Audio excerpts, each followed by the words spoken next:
pagi anak-anak. Assalamualaikum warahmatullahi wabarakatuh. Waalaikumsalam warahmatullahi wabarakatuh. Oke, pagi ini sebelum kita mulai belajar, siapa aja yang nggak masuk? Ada yang banyak. Ya, siapa saja ya? Hanif, hadir. Fajar, hadir. Pak, ada yang baru masuk. Oh, baru masuk. Dari mana? Dari Karmadi, Pak. Ini Mas siapa ini? Aldi. Oh, Mas Aldi. Dia sudah duduk ya. Terus Mbak Alnya Mima, Mbak Anissa Friska. Tapi nggak ada 4 orang ya? Kailo, Siva, Haikal, sama Hanifah itu mana? Ada yang tahu nggak? Kurang tahu ya. Nanti dikasih tahu ya kalau masuk ke PAI. Sebelum kita mulai pembelajaran, mungkin bisa Mas Hadi memimpin doa. Doa mulai. Bismillahirrahmanirrahim. Doa selesai. Ya, makasih Mas Hadi dan memberi doa hari ini ya. Hari kita masih pada satu materi.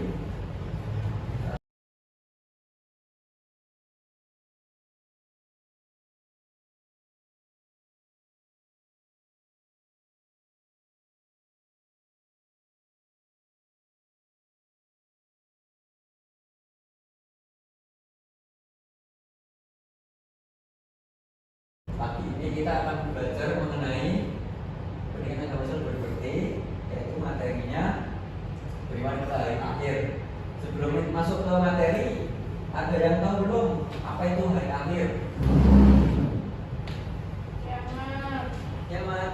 Kiamat besar. Besar. Nah ini ya makna dari hari akhir. Mungkin salah satu bisa baca, ada yang bisa baca nggak? Atau bapak yang baca? Bapak. Bapak aja. Bapak aja. Oh ya, nah ini ya. Iman pada hari akhir artinya yaitu meyakini dengan seluruh hati bahwa suatu saat akan datang suatu hari di mana seluruh kehidupan akan berakhir. Akhir hari ini merupakan hari berakhirnya kehidupan di alam dunia pada hari itu. Alam semesta dan seluruh isinya akan mengalami kehancuran. Semua benda akan mati, hancur semua akan mati. Hari akhir tersebut juga hari kiamat. Kecuali pada rukun iman kelima, yaitu ada yang punya setuju ya? Bapak sebentar.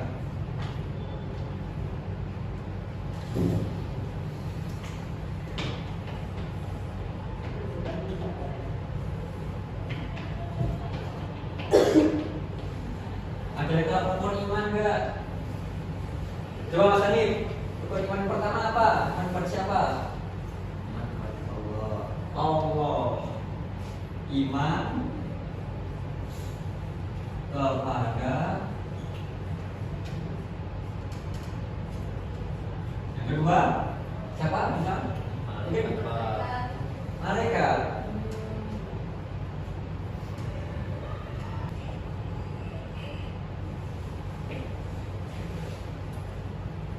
Mungkin Bapak tulis saja ya, biar lebih cepat. Ya, Pak.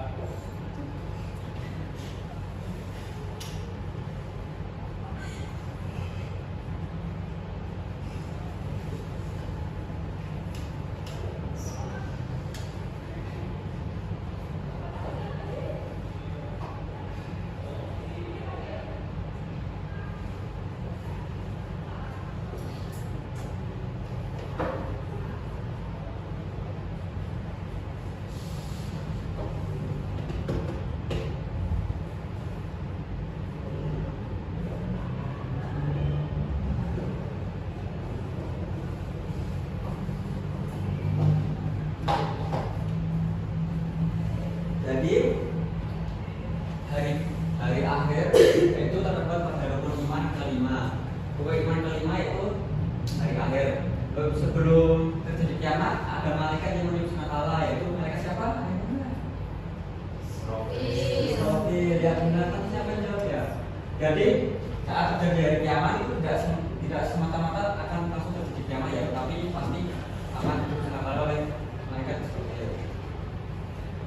Nah, kiamat itu terbagi menjadi dua, yaitu kiamat kecil dan kiamat besar.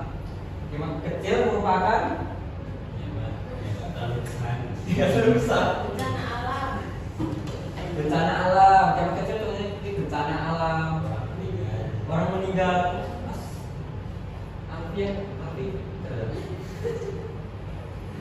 Untuk kiamat besar mungkin bisa seperti ya tadi itu kiamat tersebut untuk kiamat besar. Lalu ini adalah contoh ya. Coba ada yang tahu nggak ini gambar satu itu gambar apa? Enggak, bencana apa? Gempa bumi. Itu termasuk contoh kiamat apa? Kiamat kecil. Kenapa kok bisa disebut kiamat kecil? Karena ya karena bukan kiamat besar begitu. Ya jadi gini ya, mungkin Bapak akan meluruskan ya. Kenapa bisa disebut kiamat kecil? Karena ini kan bencana alam. Bencana alam merupakan bencana yang terjadi di suatu tempat. Jadi terjadi hanya di satu tempat tersebut, tidak di seluruh alam semesta. Lalu yang ini gambar kedua gambar apa? Ya besar. Dan hancur. Nah jadi ini benar. Buminya terbelah. Buminya panas. Buminya panas. Benar sih. Ini termasuk buminya panas karena ini kan nabrak mungkin nabrak lain ya. Jadi ini perbedaan antara kiamat kecil dan kiamat besar merupakan yang ini gambar satu contoh kecil ini ya. Ini kan bencana alam gempa. Jadi dia hanya di suatu tempat tertentu. Jadi tidak semua alam semesta. Tapi yang kiamat besar itu terjadi di seluruh alam semesta. Jadi tidak hanya di bumi saja sebenarnya yang terjadi kiamat. Tetapi gerakan ini juga terjadi di seluruh alam semesta. Misal di Mars itu juga ada hancur. Jadi yang menghancur itu seluruh alam semesta tidak hanya terbatas di bumi saja ya. Mungkin dari materinya agak pendek ya, karena ini kita membahas sedikit.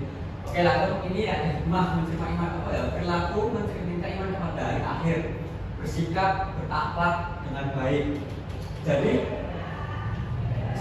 kita tuh harus bisa berakhlak dengan baik. Kenapa kita harus dapat berakhlak dengan baik? Karena kita untuk mempersiapkan diri bila terjadi kiamat. Bila suatu waktu kita terjadi kiamat kecil atau besar, kita sudah punya persiapan. Kita tidak mungkin mempersiapkan misalnya terjadi kiamat, tapi kita belum punya bekal ya. Itu tidak mungkin. Kita harus makanya harus berlaku menerima iman kepada akhir itu berakhlak dengan baik. Dua, perbanyak amal soleh. Ya tadi ya. Ketika kita berakhlak, kita juga tidak hanya harus ada berakhlak dengan sesama baik. Misal hormat kepada guru, hormat kepada bapak ibu, tidak hanya sebatas itu. Tapi kita juga harus mempunyai amal soleh. Kalau punya amal soleh apa saja, tapi yang bisa belajar. Itu masuk amal soleh bagi siswa. Kalau ibadah, ada yang tahu nggak contohnya? Sholat, benar termasuknya. Nah, sholat termasuk mempunyai amal soleh. Tapi sebenarnya tidak hanya itu aja ya. Membaca Al-Quran, menghafal surat-surat pendek, itu termasuk juga mempunyai amal soleh. Nah ini rajin untuk selalu beribadah seperti tadi yang disampaikan oleh Mas Alfian, yaitu rajin untuk selalu beribadah. Ini contoh kecil ya. Jadi selain kita memiliki berakhlak dengan baik, berbanyak amal soleh, kita juga harus rajin selalu beribadah. Karena sholat merupakan yang agama ya. Karena nanti yang akan hisab pertama kali itu apa? Sholat. Jadi nanti kalau sholatnya bagus, insya Allah ya semua amal bagus. Yang keempat, rajin untuk memperbanyak mempelajari ajaran Islam. Nah ini penting. Kita ini juga baru dari PAI, berarti juga mempelajari agama Islam ya. Jadi kita sebagai siswa generasi masa depan, kita baru mempersiapkan diri untuk kita sendiri juga. Yaitu dengan 4 ini ya, 4 cara ini. Yang pertama, bersikap berakhlak dengan baik sama makhluk.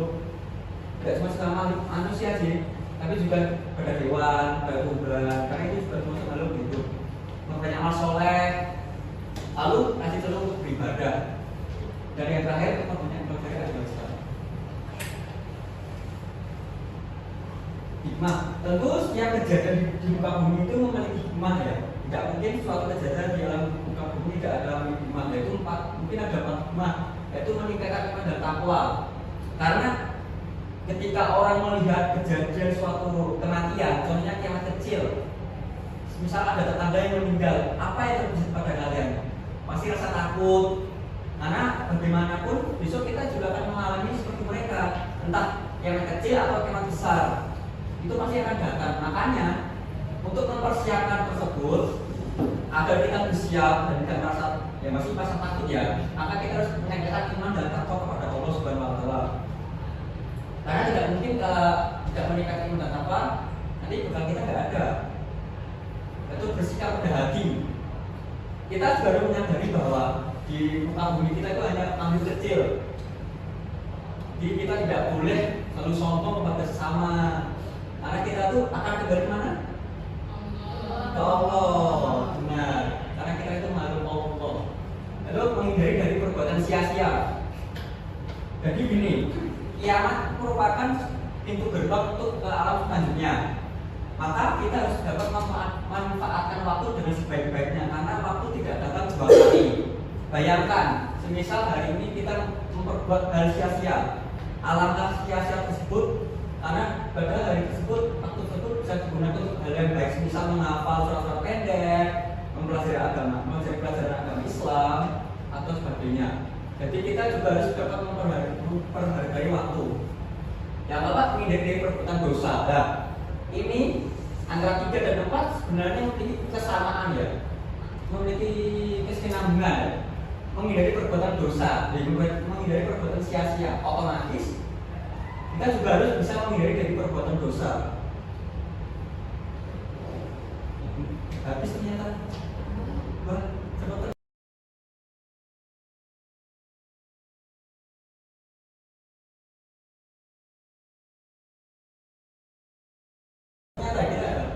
Yaudah, mungkin cukup itu yang Bapak bisa sampaikan. Apa ada pertanyaan?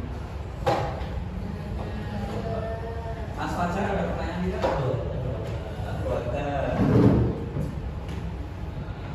Ya, mungkin cukup itu. Nanti kalau misalnya ada pertanyaan, bisa datang ke kantor ya. Bapak akan jelaskan. Atau mungkin pelajaran berikutnya, nanti Bapak akan ulas kembali, misal Bapak menjelaskan berapa lama atau terlalu cepat atau bagaimana ya. Mungkin cukup sekian. Ya, kita berdoa bersama-sama dengan bacaan alhamdulillah. Alhamdulillahirabbil alamin. Terima kasih ya anak-anak. Assalamualaikum warahmatullahi wabarakatuh. Waalaikumsalam.